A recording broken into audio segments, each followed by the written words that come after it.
Bueno, tras la renuncia de Elia Molina por sus declaraciones en relación a la clandestinidad de los abortos en nuestro país, su despenalización sigue generando polémica. El movimiento por la interrupción legal del embarazo respaldó los dichos de la exministra de Salud. Y para conversar acerca de este tema, estamos en CNN Chile con Claudia Díaz, presidenta del movimiento Miles. Gracias por estar junto a nosotros, Claudia. Gracias por la invitación el día de hoy. Claudia, más allá de la polémica con respecto a lo que sucedió con la exministra de Salud, ella ¿constató una realidad en nuestro país, a tu parecer? Sí, yo creo que constató una realidad, es una realidad que muchas veces la sabemos en círculos más íntimos, más familiares, de una amiga, a través de alguna conocida. Hay dos encuestas, una que hicimos nosotros cuando yo trabajaba en Flaxo, que dábamos cuenta de que cada 3 mujeres que abortaban, uno conocía a alguien, digamos, de cada 5 mujeres, uno conocía a alguien que abortaba. Y después la encuesta de Corporación Humanos que habla de 1 a 3. Entonces la verdad es que lo que hace la ministra es develar algo que se conoce en Chile. Pero claro, hay el tema de la forma, ¿no? Creo que fue lo que políticamente tuvo todo este problema estos últimos días, pero me parece que el contenido aquí es lo central, y yo creo que el contenido nos da cuenta de que efectivamente en Chile hay aborto, que no necesariamente pasan por aborto las 3 causales que hemos estado nosotros como ONG, digamos, tratando de promocionar en los últimos años, sino que aquí bajo cualquier causal. Y la verdad es que más allá del dicho de cuicas, ¿no? Que yo creo que el punto está en que cualquier mujer o parejas que tengan dinero pueden acceder a un aborto más seguro que otras mujeres u otras parejas en nuestro país. Claudia, en estas declaraciones y toda la polémica que se generó, y sobre todo pensando en que algunos señalaban, bueno, si esa información está, ¿por qué no se hizo la denuncia? Ese es un punto también interesante, porque se ha escuchado muchísimo por estos días de quienes respaldan a la ministra decir, bueno, esto es una realidad que todos sabemos.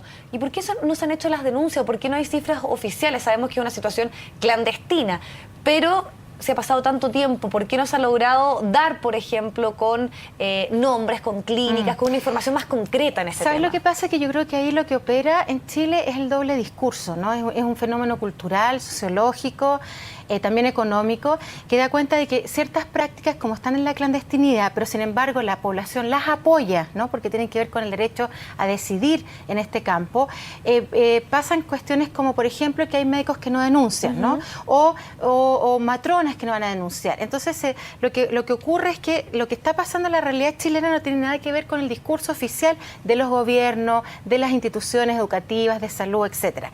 Y hoy día lo que tenemos en Chile, por ejemplo, que estábamos revisando algunos datos, que entre el 2011 y 2014 tenemos 503 personas formalizadas en los tribunales de garantía por el delito de aborto. Y después, en total, del 2011 al 2012, tenemos alrededor de 768 mujeres que están con algún tema, con alguna condena, algún tipo de condena, o con libertad vigilada, o con cualquier otro tipo de condena que no sea recluida, y 5 que están recluidas.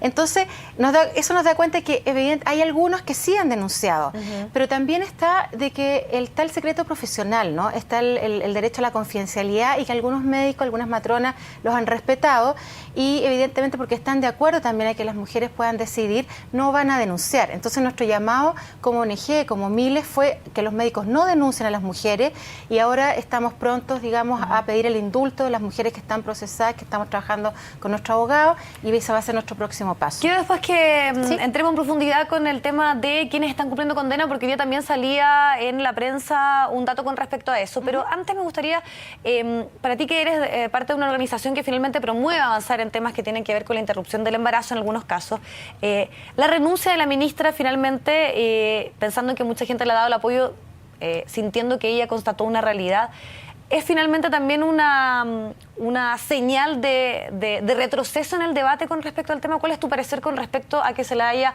o más bien, haya presentado su renuncia? A mí me parece que es un retroceso. Nosotros hemos discutido esto entre el equipo, y la verdad es que hemos visto, a ver, desde el 21 de mayo, que digamos que es el hito cuando la presidenta anuncia, ¿no?, que se va a legislar sobre el tema, que se va a mandar un proyecto de ley, nosotros hemos tenido respuesta por parte del gobierno más bien de negativa frente a cuándo va a ser la entrega del famoso proyecto de ley. Hemos visto al gobierno muy temeroso, ¿no?, respecto a este tema. Pero además yo diría que es contradictorio, porque finalmente, si uno revisa todas las encuestas, universidades, ONG, empresas, etcétera, todas las encuestas hablan de un 70% de aprobación por las 3 causales. Entonces, no queda más que decir que lo que uno ve es que el gobierno tiene temor a discutir sobre el tema. en el Parlamento. Y la verdad es que el debate también se ha dado, incluso en este medio de comunicación, nosotros hemos venido varias veces, hemos tenido un debate desde el 2010 muy fuerte en los últimos años. Entonces, nosotros hacemos un llamado a legislar sobre el tema. Cuando fue en la Comisión de Salud en junio, después justamente yo diría que del dicho de la presidenta de poder mandar el proyecto de ley, y justo se paró después la discusión. Incluso la ministra Elia Molina nosotros estábamos ahí, fue a la Comisión de Salud. Entonces, lo que uno ha visto es va, no va, mucha cosa así como ambigüedad, como una falta, digamos, de creencia también en la ciudadanía que lo está pidiendo. Entonces, cuando a la ministra le piden la renuncia o renuncia, que también siempre quedó como el espacio de duda, digamos, de la gente, a nosotros nos parece que es un retroceso, porque la verdad es que hay muchos ministros en la historia de Chile que evidentemente han dicho cosas que no son las más afortunadas, que son problemas más bien de forma, más que contenido, pero aquí ella, como decimos nosotros, buen chileno, le sacaron el piso, ¿no? Y eso nos da para pensar, a lo menos para tener cierta duda respecto a cómo va a ser el debate en Chile y cuáles van a ser las negociaciones al interior de la nueva mayoría. Y ese es un punto que me gustaría tocar. ¿Hay ciertas presiones con respecto a este tema dentro de la nueva mayoría que podrían haber influido en pedirle la renuncia a la ministra de Salud? Mira, siempre en Palacio, como se dice en la jerga política, o incluso con la historia de la humanidad, en Palacio siempre hay cuestiones que no vamos a saber, no vamos a tener el dato duro, digamos. Pero hemos visto por distintas columnas, por distintos debates, que evidentemente hay una tensión que está dada por algunos sectores de la democracia cristiana, y que una de las causales que estaría planteando mayor tensión es la causal de violación, ¿no? Yo creo que evidentemente hay una tensión en la nueva mayoría.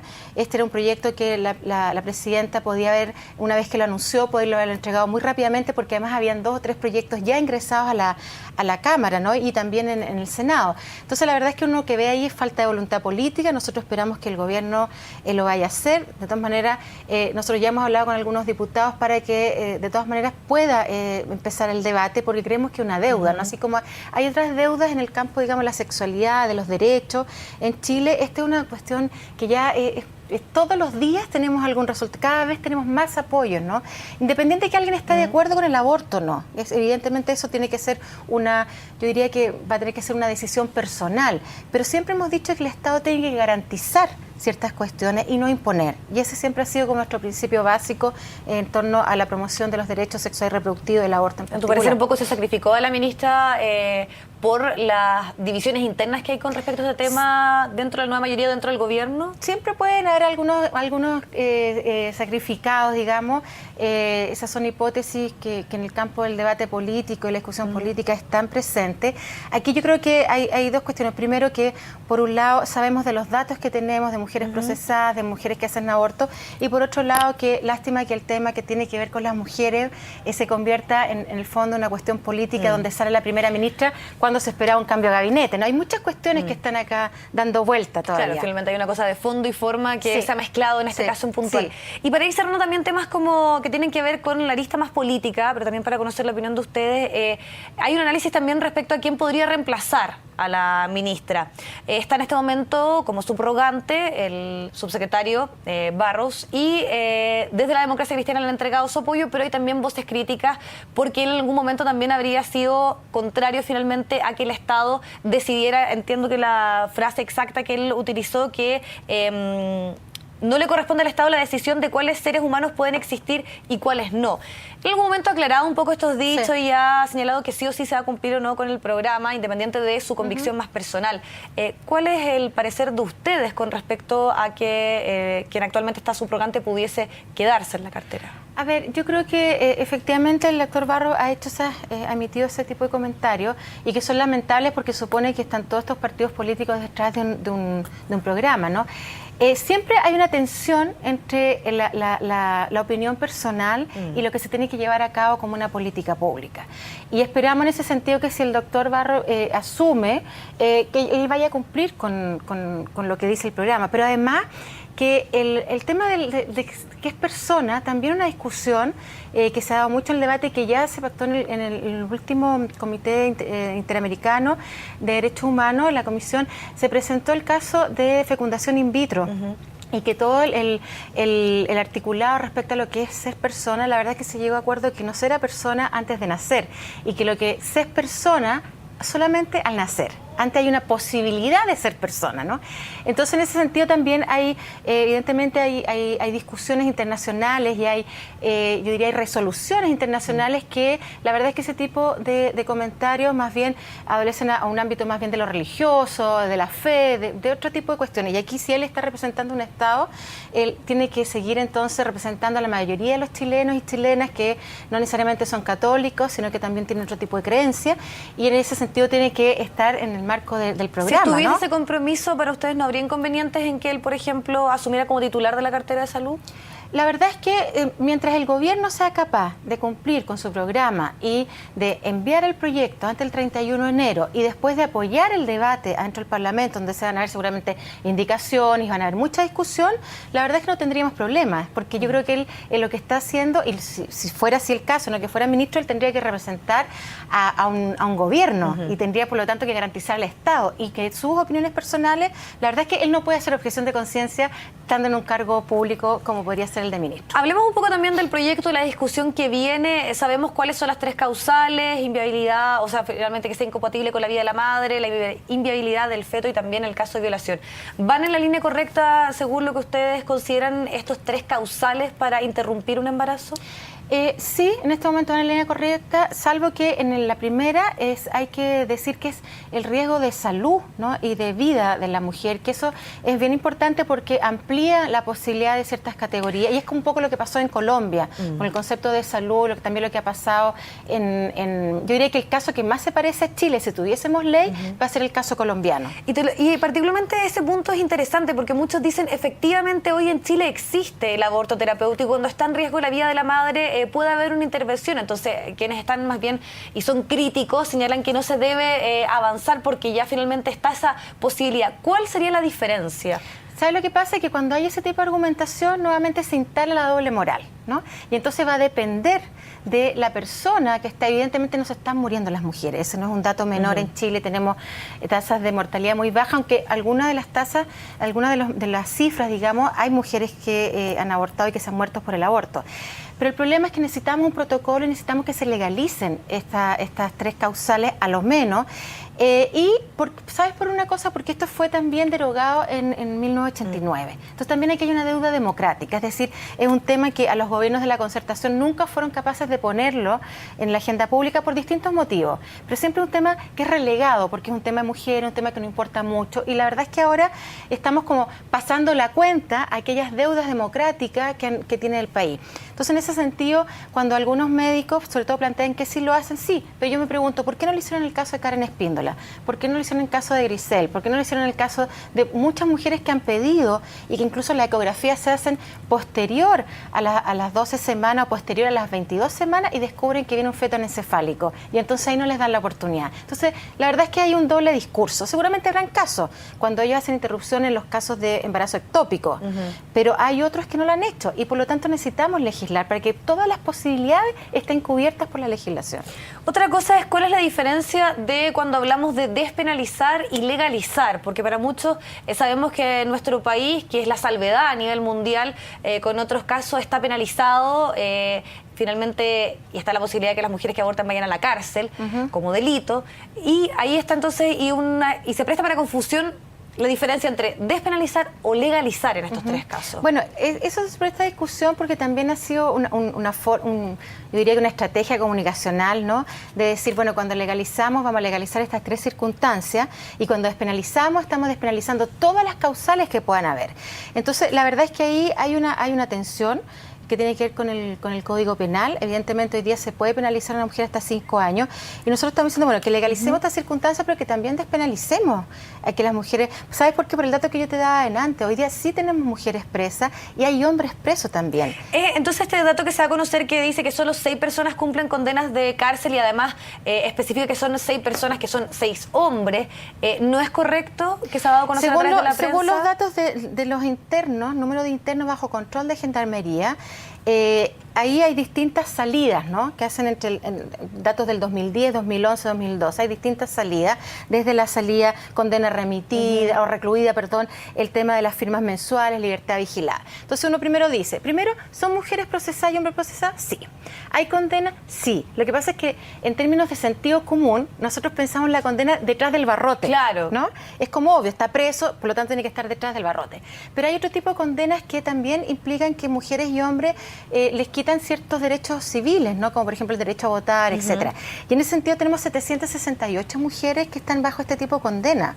Entonces, no es posible que un país que protege los derechos humanos, en este caso no está protegiendo los derechos de las mujeres porque aquí hay una convicción y un derecho a decidir que ha sido vulnerado. Y claro, como tenemos una ley que penaliza, también estamos pidiendo que despenalicen a estas mujeres y a estos hombres que están condenados, salvo en el caso de que hay un hombre que haya obligado a una mujer a abortar, claro, que ahí entramos en otro tipo de escenario. Ahora, cuando se habla de despenalizar, ¿significa que cualquier mujer que esté dentro de estas tres causales puede ir tanto a la asistencia pública como a una clínica a realizarse un aborto? Claro que sí. Y lo que pasa es que ahí después de una ley vienen los reglamentos y los protocolos. Y nosotros ya hemos visitado, incluso fuimos con gente del Ministerio de Salud, al Ministerio de Salud en Uruguay, hace poco, en el mes de diciembre, a conocer la experiencia de Uruguay, cómo se había implementado la ley, y estamos viendo otros casos latinoamericanos, porque ya hay muchos protocolos que se están llevando a cabo. Entonces, ahí se tendrá que ver si esto se hace en la atención primaria, no se hace en la atención primaria, se hace en los hospitales, lo hace un equipo médico, lo hace una matrona, porque además la técnica de aborto, ya hablando de técnica, es el uso del misoprostol, que además es muy fácil de usar si se usa bien, el que están usando en México, en las clínicas donde hacen interrupción legal del embarazo, y por otro lado la MEU, que es una técnica de aspiración, que no es esta cuestión traumática, ¿no? Yo creo que este feto que anduvo recorriendo Chile hace poco, descuartizado, la verdad es que no estamos hablando de fetos 6, 7, 8 meses, la Organización Mundial de la Salud ha dicho hasta las 22 semanas, todo eso muy reglamentado. El resto yo creo que es más bien campaña del terror, ¿no? Y hablando un poco de eso, Claudia, uno de los argumentos que uno escucha de quienes están en contra de avanzar en temas que tienen que ver particularmente con estos tres casos también, señalan que esto podría en el fondo disfrazar el aborto libre y como bajo qué circunstancias o cómo se va a regular de que efectivamente esa persona tenga estas tres causales y no haya un aborto libre, podríamos decirlo, por otras razones. Y también las voces señalan, bueno, esto va a ser un piso y lo más probable es que en un tiempo más avancemos efectivamente al aborto libre. ¿Cuál es tu parecer respecto a quienes plantean estos argumentos para no avanzar en legislar respecto?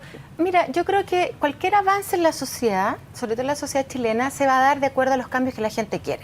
Si la gente quiere aborto libre, se tendrá que dar el aborto libre. Yo no le tengo temor a eso, más bien yo creo que a estos grupos más conservadores lo que se les produce es como una especie se le rompe el edificio, ¿no? Este orden social que ellos tienen en su cabeza, y yo creo que ellos no tienen que imponer. Por otro lado, es como por ejemplo, cuando nunca hubiésemos pensado hace 20 años atrás la posibilidad de un acuerdo de vida en pareja, si no pasaba por el matrimonio. Hoy día Chile está discutiendo eso. O nunca habíamos pensado el matrimonio igualitario, por ejemplo. O nunca hubiésemos pensado el divorcio, y hoy día tenemos incluso políticos de la derecha que han ocupado, como el señor Alamán y la diputada Cubillo en ese momento, que ocuparon la posibilidad de divorciarse para poder ellos volver a formar una familia. Entonces yo creo que en ese sentido me parece que más bien tenemos que ir acorde con los tiempos, viendo lo que pide la ciudadanía, cuál es el debate, y eso no hay que tenerle temor. Las sociedades se logran ordenar y logran mantener sus propios reglamentos de acuerdo a las necesidades que van teniendo. Y si da el aborto libre, bueno, ¿por qué no, digamos? Habrá que hacer la discusión. Más bien yo creo que la preocupación debería estar en el 1.400.000 de mujeres que no están en control en salud sexual y reproductiva. Hoy día hay 1.400.000 mujeres que no acceden a los anticonceptivos. Entonces, si nosotros tenemos programas de salud sexual y reproductiva que cubren las necesidades de las mujeres, si tenemos educación sexual, que ese es un tema que este gobierno tampoco ha tomado, ni siquiera la reforma educacional. Si tenemos acceso a los métodos anticonceptivos, evidentemente vamos a evitar el aborto, pero esto va a la par de varias políticas, no es una sola ley. Nosotros necesitamos una ley de derechos sexuales. Claudia, para finalizar, ¿cuál es tu opinión respecto a cómo se ha empujado el debate por parte de este gobierno en este tema? ¿Y crees tú que finalmente sería, y cuál es tu expectativa más bien, o tienes la confianza de que se cumplan los plazos con respecto a enviar un proyecto de ley y debatirlo esto? A ver, uno siempre tiene confianza en las instituciones y yo creo que si el gobierno es capaz de mandar antes del 31 de enero van a cumplir. Pero se dilató mucho durante el segundo semestre. ¿Y sabes por qué? Porque además los proyectos de ley estaban ya presentados en el Parlamento. Y entonces ahí hubo una especie de desconfianza por parte de nosotros, digamos, sociedad civil y muchas organizaciones que trabajan en el tema. Ahora, yo creo que el debate de verdad se ha abierto y que eso significa que inviten a todas las organizaciones a debatir y significa que hay una apertura, por lo tanto, del gobierno para poder incluir a las organizaciones que trabajamos, a las universidades, que también estoy en la universidad, hemos trabajado en el tema. Entonces, en ese sentido, todavía yo creo que la desconfianza está instalada, porque la desconfianza se instala cuando no hay una respuesta de la otra parte. Y en ese sentido, yo creo que no solamente ha sido en el ámbito de reforma en el campo del aborto, sino que también educacional, tributaria, y vamos a ver qué pasa con la laboral. Entonces, más bien creo que ahí es un clima que el gobierno a mí me parece que no se sabió manejar del todo bien. Perfecto. Claudia, te queremos agradecer muchísimo haber estado junto a nosotros. Gracias a ustedes. Vamos a la pausa y ya volvemos.